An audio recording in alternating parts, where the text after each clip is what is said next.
Welcome everyone, welcome to the Shopify optimization channel. I'm your host Samuel Larsen, founder of growgrowth.com, where we help mostly 7- and 8-figure e-commerce stores get better results with partly A/B testing, and that's the topic of today. So very briefly, I'll give you a few different ideas that you can test on your store and see if that improves your results. Now these are things that may not work for every store. That's why they are tests. There are no absolute 100% always work things in optimization, in e-commerce, etc. So it is something that these things depend on the niche, on the people seeing them, on the product, on the different attributes before they arrive to the site, and also after this particular page. So there's a lot of moving elements. Here, first of all, though, very briefly, what is A/B testing? So this is a method where we compare two options, usually like two versions of a page, and then see which one gets better results. So usually there's a program in between deciding half the people going here, half the people going there, and then it calculates how the results are. And this is important because business, of course, is a competitive game, and you are looking to convert more of your visitors into revenue so that you can keep running traffic to that store. And long term, this compound. So the more A/B tests you run and the more successful A/B tests you run, you will create a better store, and you will further away the competition from that standpoint. So you are just like building a competitive advantage. And this is also a best way to ensure the longevity of your store, because A/B testing and optimization in general is something that's a little bit more difficult to copy, where ads you can pretty much just copy and model them very easily. So here, the first idea is to test your call to action buttons.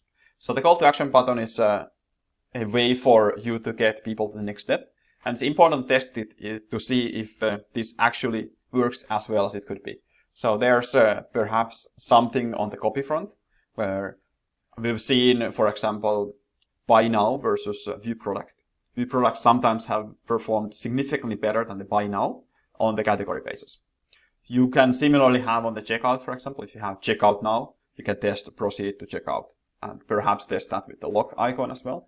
That kind of things have helped. If you have generic buttons on the front page, for example, you can test making them more specific.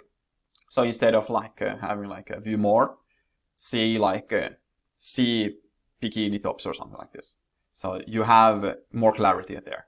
And this is one where you can also test adding call to action buttons. So for example, on the cart page, you can test adding one top of the fold. So you have one proceed to checkout button at the end where it has outlined all the different things on the cart, and one above it on the right hand side on mobile, so that you can see and proceed to checkout very easily. This usually has worked for us. So these are things to test in general, kind of like from the successful test library of ours to your implementation. Second thing that is a very good thing to test is sales copy. And here, copy is also one thing that is fairly easy to test, because all you need to do is change this text on the visual editor, and here you already have a test running. So copywriting testing done on the landing pages typically has the most impact. You don't tend to have that much copy on the bottom of the funnel on your cart and checkout pages. So usually this is more on the home page, on the sales page, on the product page, on the pre-sale page, those kinds of things.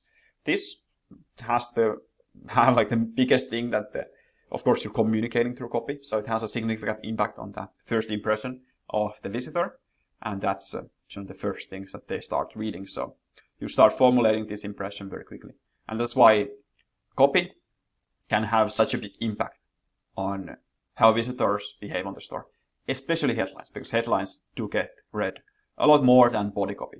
So generally testing wording that might resonate better with your audience. So for example, we've done this where we take all the reviews and see which kind of words they use on the reviews. That might be helpful. And generally testing the tone, copy, readability, those kinds of things, trying to improve those can yield massively better results. You are often surprised how much copy testing can improve and how much of a significant impact it can have. Third thing is to test the homepage hero section. So oftentimes you have people that are coming from branded searches or directly typing the address to the address bar and then coming to your store. So here, hero image, you can test one image versus carousels. You can test a split screen where perhaps sometimes you have like men and women, or you have two different categories. You can test that. You can test making the carousel slower.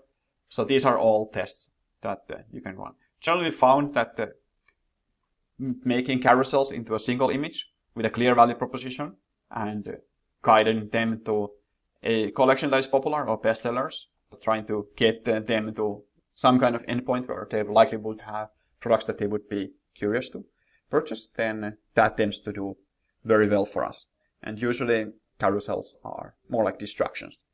But if you want to test this, definitely go ahead, and then you have a mathematical case, proven case to get rid of your carousels.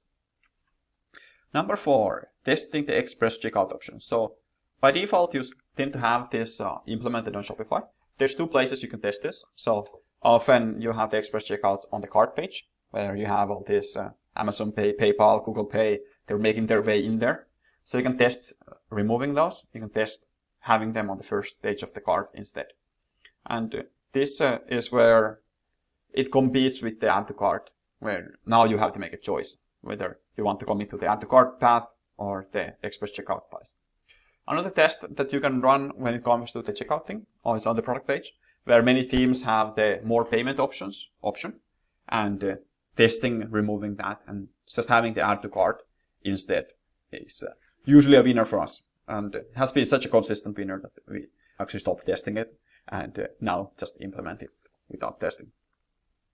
So this is something that you can test, and usually store owners tend to like their buttons. So you have a majority of the people using this, even though there's a lot of proof that it actually isn't the best way to do that. 5th point, you can just generally test adding, editing, or removing sections on these pages. So a couple of ideas here for removing sections. If you have additional product suggestions on the product page, you can test removing that and see how that performs. Because oftentimes this can also be a distraction. It depends on the store, of course. Some stores, you'd want people to get like tiny bit distracted so that they can purchase more products. But some stores, you pretty much know that this is my best seller. It's the highest average order value item. This is where we want the people to focus on. These additional store items don't matter that much. Then you'd typically be smart in removing that or testing removing that. And that goes to some other sections as well, usually your front page.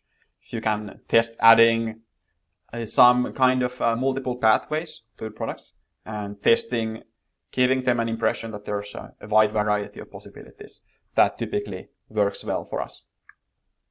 Now, it's still important to test this because you are making a permanent decision after this, or at least a semi-permanent. You might come back to it and retest it in a year or 2, but it's a relatively stable decision from that point onward.